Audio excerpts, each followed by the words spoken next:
The morning was cold and bright in the Sierra Nevada foothills on January 24th, 1848. A carpenter named James Marshall bent low beside the tailrace of a new sawmill, a stream of icy water running through the wooden channel he had built with his own hands. His eyes narrowed as something caught the light. He reached down into the current and brought up flakes of metal, heavy and brilliant, clinging to the ridges of his palm.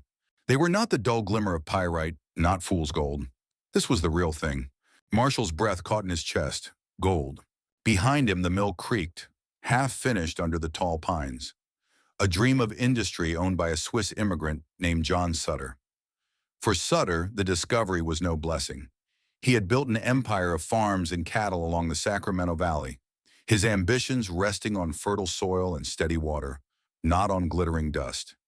He knew that gold meant chaos, desertion, trespassers, violence. He begged Marshall to keep it quiet. But in California, silence is as slippery as the current of a mountain stream. Word of gold seeped out, first as whispers among workers, then as rumors carried by travelers downriver. Soon those whispers reached San Francisco, and once there, no power could contain them.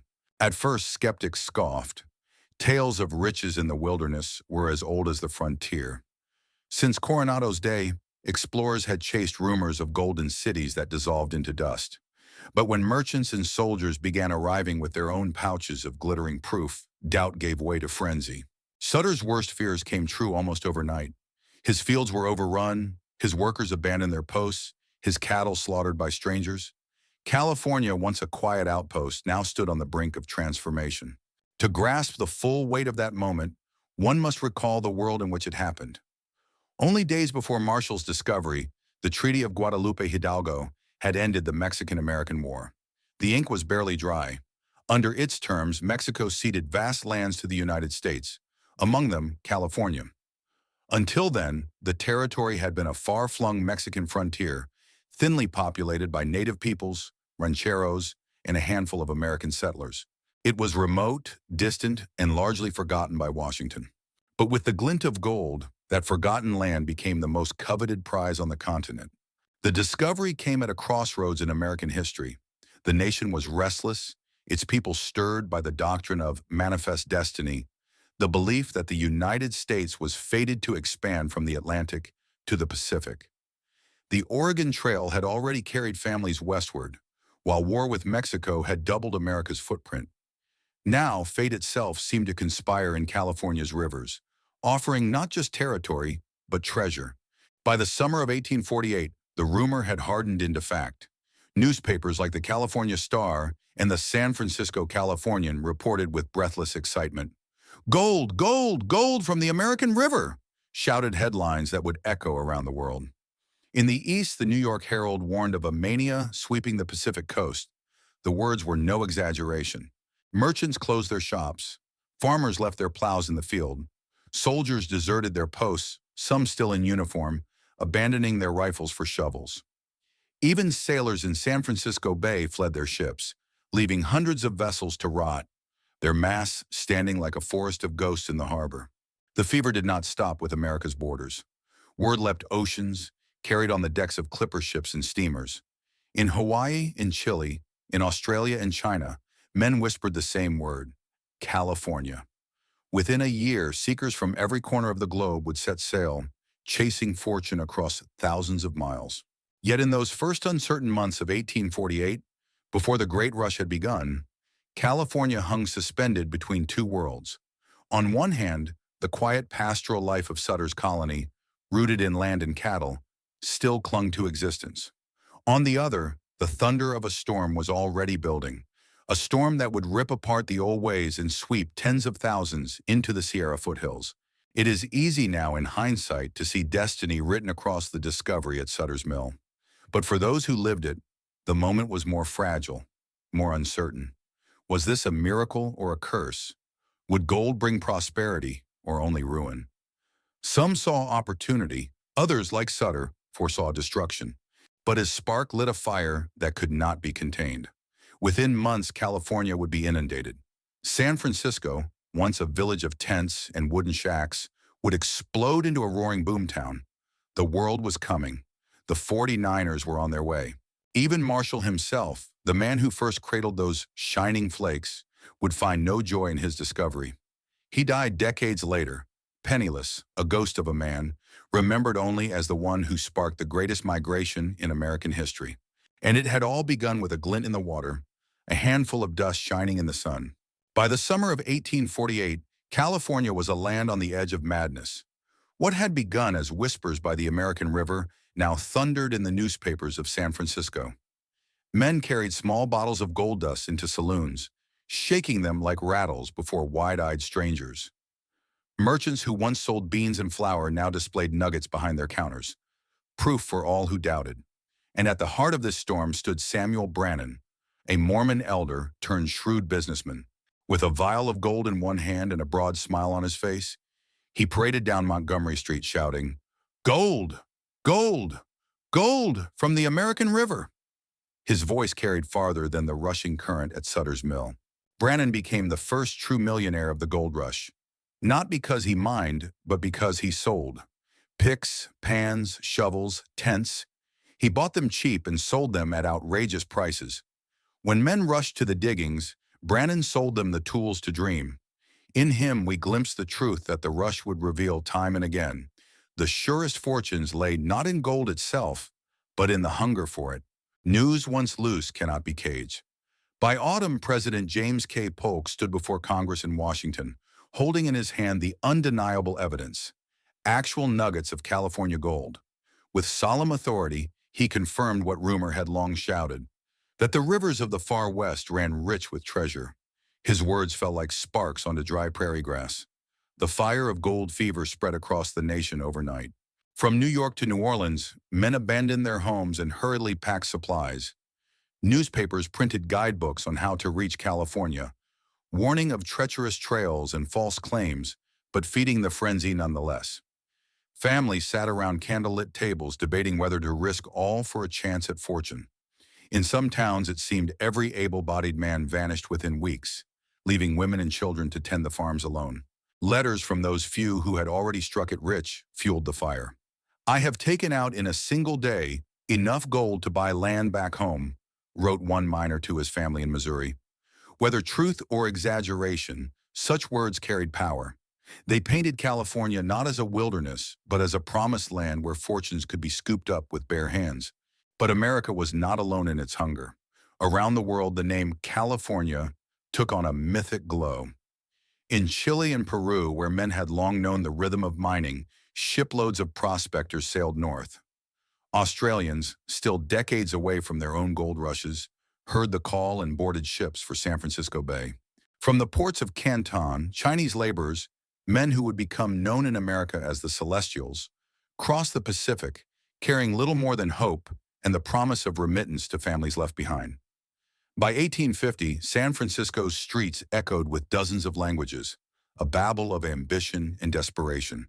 The rush was not confined to the restless young. Doctors closed their practices, schoolmasters their classrooms. Lawyers traded black robes for rough wool shirts. War veterans, weary of drill and discipline, now drilled into riverbeds. Even seasoned sailors abandoned their posts. The harbor of San Francisco became a graveyard of ships, their crews gone inland. It is said that by the spring of 1849, the docks of New York were scenes of chaos. Families wept as fathers and sons boarded clipper ships bound for Cape Horn, some never to return. In St. Louis, wagon trains assembled in endless rows, stretching out across the horizon like moving towns. On every trail and in every port, one could hear the same word whispered like a prayer and shouted like a battle cry. California. Yet for all its promise, the gold rush was a gamble as wild as any wager laid in a frontier saloon. Few paused to count the cost. Who would tend the farms left behind? Who would protect the wives and children now abandoned to poverty? Preachers warned from their pulpits that gold fever was no better than a sickness, a temptation that could lead to ruin. But even sermons could not cool the blaze. The rush soon revealed America's contradictions. In the same wagons that carried men westward sat enslaved African Americans, forced by masters to labor in the diggings. Native tribes along the overland trails watched the endless tide of settlers with dread, for they knew that once gold fever passed through their lands, little would remain but broken earth and broken promises. Still, nothing could stop the current. By the close of 1848, the population of California had already doubled. San Francisco, once a village of barely 1,000, swelled to a roaring town of 5,000 souls, and it was only the beginning. In the year that followed, more than 80,000 men and women from every continent would descend upon the territory. Some saw in this migration the hand of Providence. Manifest destiny, once a political phrase, now had glittering proof in the form of gold dust. Others saw only folly, a nation chasing shadows, abandoning its hearth and plow for a dream as fleeting as dust in the wind. But one thing was certain. California was no longer a quiet frontier. It was becoming the stage of the greatest migration in American history, a human flood drawn by the call of gold. And as the year of '49 dawned, the rush was about to become a roar. By the spring of 1849, the roads and rivers of America were alive with movement. From Boston to St. Louis, from Charleston to Cincinnati, men gathered their supplies, kissed their families goodbye, and set their faces westward. The lure of California gold was irresistible, but the journey to reach it would prove to be a crucible, one that tested not only the strength of wagons and oxen, but the endurance of human spirit. The overland route became the highway of dreams. Wagon trains stretched across the plains like serpents of wood and canvas, wheels creaking under the weight of flour, bacon, rifles, and picks. The Missouri River towns, Independence, St. Joseph, Council Bluffs, swelled with emigrants waiting for spring grass to rise so their oxen might graze. Guides were printed and sold at every general store, each promising to reveal the best trail to California. Some pointed to the Oregon Trail and then south across the Sierras. Others urged the southern route through Santa Fe. But no matter the path, all carried risk. Cholera was the great scourge of the trail. Invisible, merciless, it struck without warning. One moment a man was walking beside his wagon, the next he doubled over in agony, and by sunset, he was gone. Graves dotted the prairie, marked with crude wooden crosses or left unmarked to prevent desecration. It was said that the route to California was paved not with gold, but with bones. And yet the trail was not only a march of sorrow. At night, campfires flickered across the plains like stars fallen to earth. Families gathered around them, singing hymns, telling stories, and dreaming aloud of the fortune that awaited. The promise of California lent courage to weary feet. For those who could afford it, there was another path. The sea.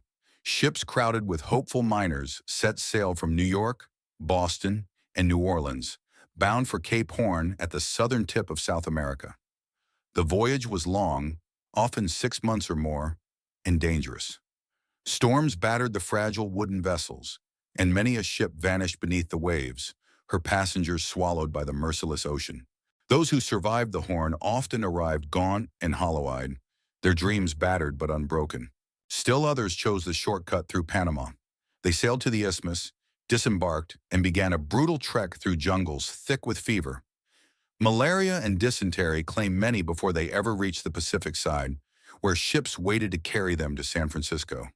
The heat, the insects, the sudden torrents of rain.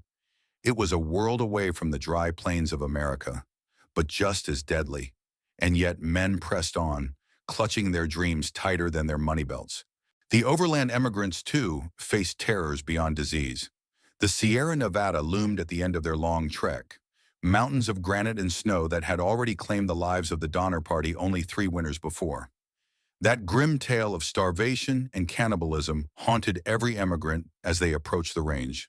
The mountains stood not only as a barrier of stone, but as a reminder of how thin the line was between survival and tragedy. Not all who set out traveled in equal measure of hope. Wealthier adventurers outfitted themselves with fine wagons, guides, and teams of fresh oxen. Poorer men trudged beside them on foot, carrying little more than a blanket, a frying pan, and a dream. Some died before they ever reached California. Others sold themselves into indentured labor along the way, trading years of freedom for a seat in a wagon. And yet, despite hunger, sickness, storms, and despair, the tide of humanity rolled on. By the end of 1849, it was estimated that more than 30,000 had crossed the plains, while thousands more had risked the sea. The hardships of the trail also shaped the character of those who survived. A man who had buried his brother on the prairie might arrive in California harder, hungrier, more desperate than ever.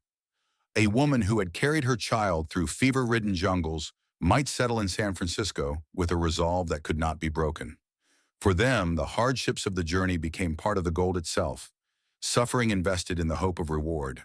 But the journey west was not only a physical trial, it was a moral one. On the trail, men faced choices that revealed their true character. Would they stop to aid a stricken stranger or press on in pursuit of their own fortune? Would they share their dwindling food with another family or guard it with rifle in hand? The trail was a crucible that burned away pretense, leaving behind either steel or ashes. The emigrants carried more than picks and shovels. They carried the weight of a nation's restless spirit. Manifest Destiny had long spoken of America's expansion to the Pacific, but the gold rush gave that dream flesh. Every wagon wheel that turned westward was a declaration. The frontier would be crossed, the wilderness tamed, and the promise of fortune pursued to its furthest shore. In the end, whether by sea, by jungle, or by prairie trail, the 49ers arrived in California changed. Some had already lost everything, friends, family, health, before they even reached the diggings. Others arrived with spirits unbroken, eager to stake a claim. All had endured hardship that would have crushed weaker souls, and for each of them, the promise of gold still gleamed ahead, shining like a star that justified every step of their brutal pilgrimage. They had reached California, but their true trial, the search for fortune in the unforgiving diggings, was only just beginning. The men who staggered into California in the year of 49 did not find the paradise they had imagined. They had crossed plains, rivers, deserts, and seas in search of fortune, only to arrive at camps that were nothing more than clusters of tents pitched on muddy riverbanks. The rivers themselves were alive with men, knee-deep, bent over pans and cradles, swirling mud and gravel in search of elusive flecks of gold. The sound of shovels striking stone, of sluice boxes rattling, of curses and shouts of triumph filled the valleys. Mining was backbreaking labor. A man could spend 12 hours in freezing water, his hands raw and bleeding, and walk away with nothing more than a few pinches of dust that barely covered the cost of his food. The rivers quickly grew crowded. The American River, the Yuba, the Feather, the Tuolumne, all swarmed with men wielding picks and pans. Stakes were claimed and fought over. A rich claim could spark a feud that ended in gunfire before sundown. And yet there were stories of sudden wealth that kept the fever alive. A lucky miner might uncover a nugget the size of a fist and stride into camp like a king. Men told tales of Samuel Brannan selling shovels and pans and earning far more than those who dug. Levi Strauss, a Bavarian immigrant, saw opportunity not in gold but in fabric, sturdy denim trousers that miners soon prized more than the flimsy garments they had brought from home. Fortune favored not only those who dug, but those who sold, built, and supplied. The camps themselves were lawless worlds. Gold dust became the coin of the realm. A single egg could cost $1. A shovel might fetch 20. Whiskey flowed at a price that drained pockets as quickly as a bad claim. Gambling tables sprouted in every saloon, dice and cards deciding fates as ruthlessly as the rivers. The air was thick with smoke, laughter, and the sharp crack of pistols settling disputes. Not all who came to California came for fortune alone. With the miners arrived preachers hoping to save souls, teachers hoping to civilize the young, and criminals hoping to exploit the chaos. Vigilante justice ruled in many camps, where a thief might find himself dangling from a tree by sundown. Judge Lynch was the most feared authority in the diggings. The gold rush also brought the world together in a way America had never seen. Mexicans, Chileans, Chinese, French, Australians, all labored side by side, though rarely in harmony. Suspicion and resentment grew quickly. Foreign miners were accused of stealing opportunities. In 1850, California's government imposed a foreign miners' tax, targeting Mexican and Chinese laborers and driving many into poverty. Tensions often exploded into violence, as mobs of Anglo miners forced out their rivals by torch and bullet. For California's native peoples, the gold rush was a catastrophe without mercy. Rivers once rich with salmon became clogged with silt and poisoned with mercury. Hunting grounds were destroyed, villages raided. Diseases carried by the flood of newcomers tore through tribes with deadly speed. Violence was rampant. Bands of vigilantes hunted native families, and state militias carried out massacres with the tacit approval of authorities. Within 2 decades, California's native population was reduced by more than half. The glitter of gold came at the cost of a genocide. And yet, amid the hardship and cruelty, life in the diggings carried a strange vitality. A man might rise at dawn to toil in the river, then spend his evening listening to fiddle music around a fire, trading tales with men from across the globe. Some married, built shanties, and dreamed of permanence. Others lived only for the next sunrise, convinced that their fortune waited in the next pan of gravel. The rush drew not only men, but women, though they were few in number. Some came with families, laboring alongside their husbands. Others came alone, seeking independence in a land where female presence was rare. Many found work as laundresses, cooks, or boarding house owners. In towns like San Francisco, women often commanded respect and staggering prices for their services, for they were scarce jewels in a land drowning in lonely men. But for every success story, there were a dozen tales of failure. Miners wasted away, their bodies broken by toil, their pockets empty. Disease stalked the camps as surely as cholera had haunted the trail. Violence flared at the drop of a hat. Those who struck it rich often squandered their fortunes at gaming tables or in saloons, their gold dust turning to smoke and regret. It was said that the goldfields revealed a man's soul. Some grew generous, sharing their luck with friends and strangers. Others became consumed, hoarding every flake and turning against companions. The fever of gold could make a saint into a sinner and a coward into a killer. Still, for all the suffering, for all the lawlessness, there was something magnetic in the diggings. California had become a place where the old rules of society seemed suspended, where a man's worth was measured not by his name or his birth, but by the gold in his pouch and the grit in his soul. It was rough, it was brutal, it was dangerous, but it was freedom, and for many that was worth more than gold itself. And as the sun set over the muddy camps and the rivers ran murky with silt, one truth rang louder than any fiddle or gunshot. The gold rush had changed California forever. By the dawn of 1850, the dream of sudden wealth had lured tens of thousands into California's hills and rivers. But beneath the surface of this human flood lay a truth that few wanted to admit. Most would never strike it rich. For every nugget unearthed, there were 100 empty pans. For every man who boasted of ounces, there were scores who trudged back to camp with nothing more than blistered hands and empty stomachs. The gold itself was real.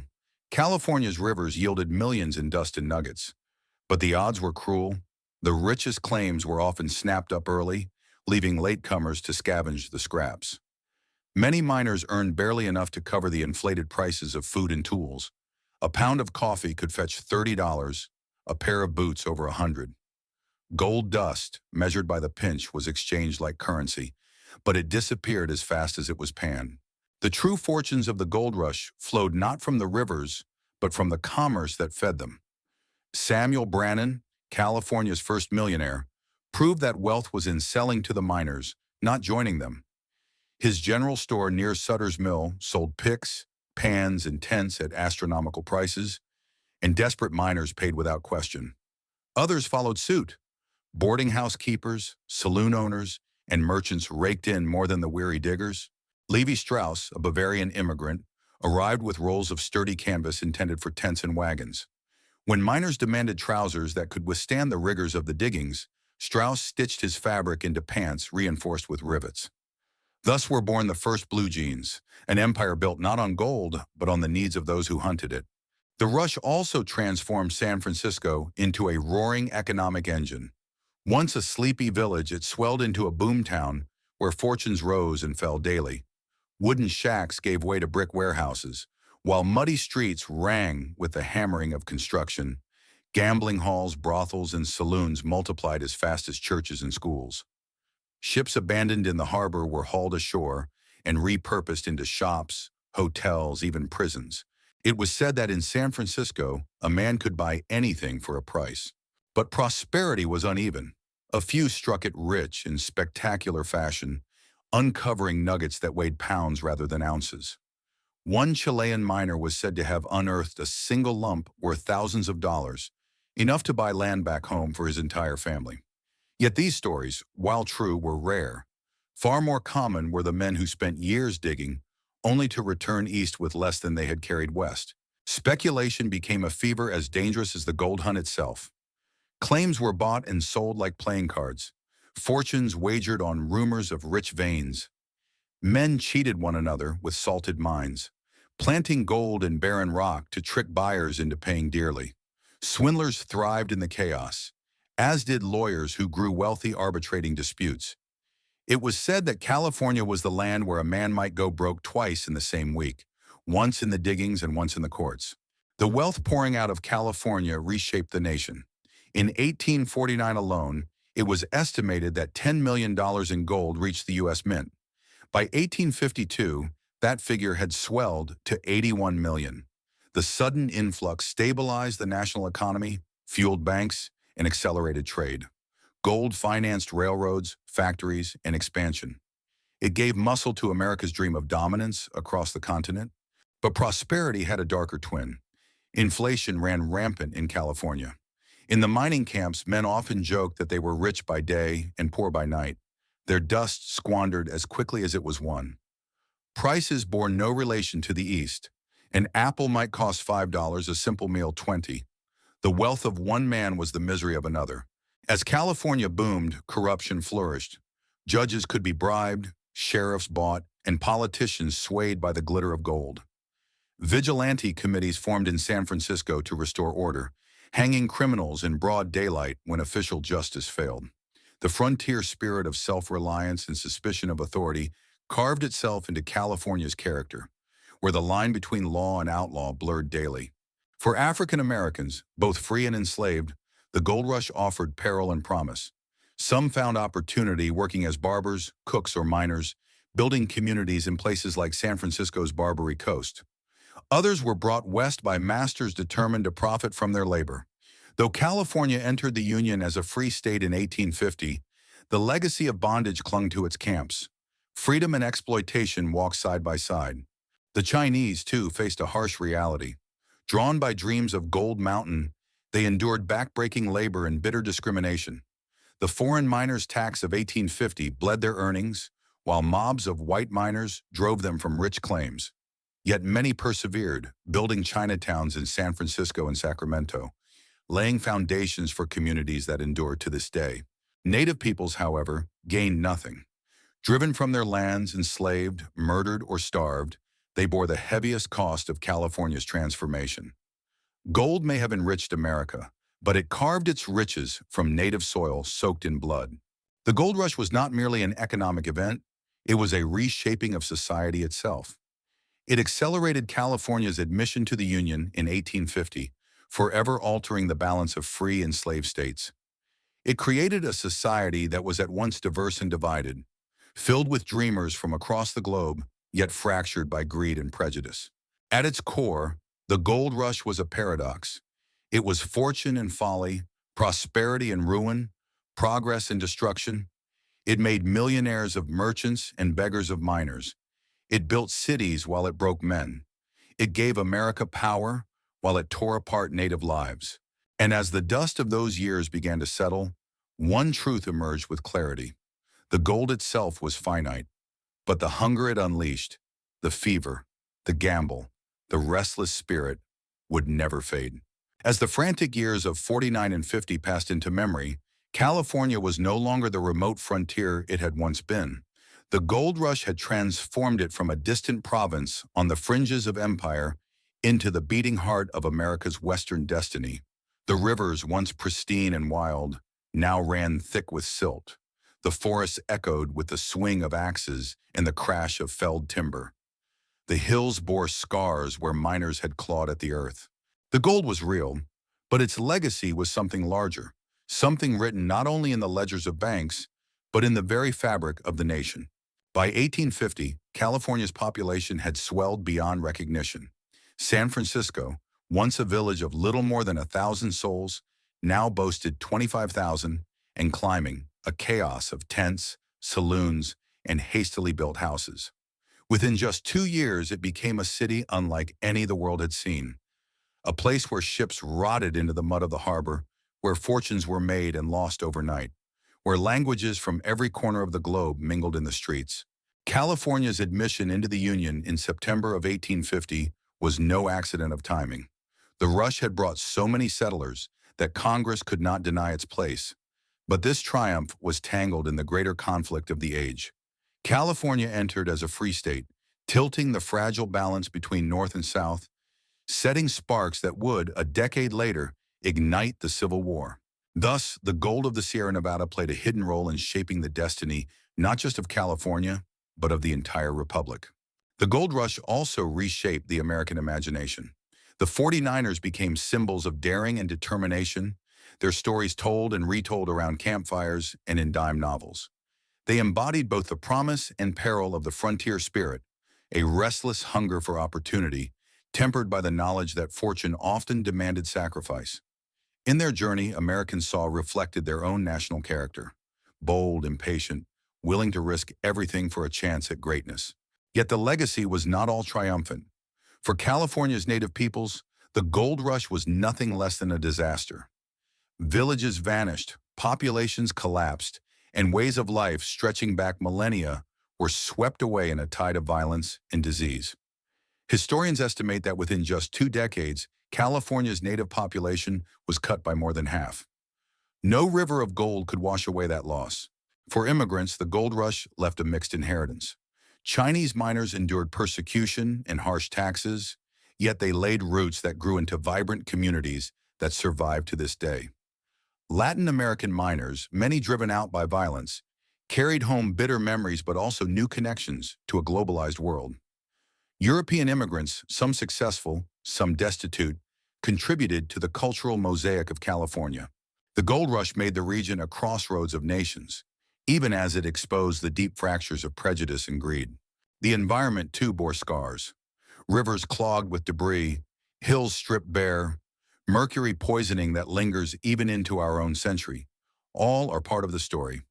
The frenzy of extraction left wounds on the land that time alone could not heal. The cost of fortune was not counted only in human lives, but in the very earth itself. And yet, in the long sweep of history, the gold rush did more than destroy. It built. It spurred the construction of railroads that bound the continent together. It fueled America's rise as an economic power. It gave birth to cities that still stand as global giants. San Francisco, Sacramento, Stockton.